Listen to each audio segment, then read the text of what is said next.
בקיצור. לא, אסור לנו לרדת, אסור. למה? מותר לנו רק לעלות. טוב, סתכלו. יש שם עכשיו סיירה של תוכים. אריאל רוצה לרדת. אתה תיפול, אריאל. אני יודע. טוב, הוא אומר שהוא יודע. זה הכי גבוה שאפשר. כאילו שאנחנו יכולים לטפס. הוא עכשיו ירד למטה לתפוס תוכי. איזה לתפוס תוכי?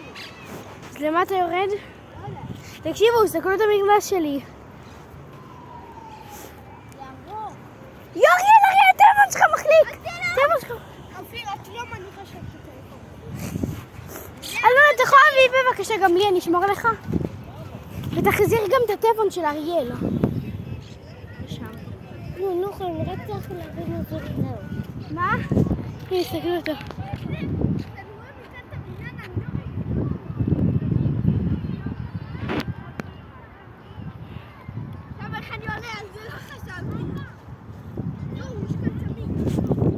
מה יש? צמיד? צמיג. טוב, בואו נראה איך הוא עולה. לעלות זה הכי קל. לרדת זה קשה.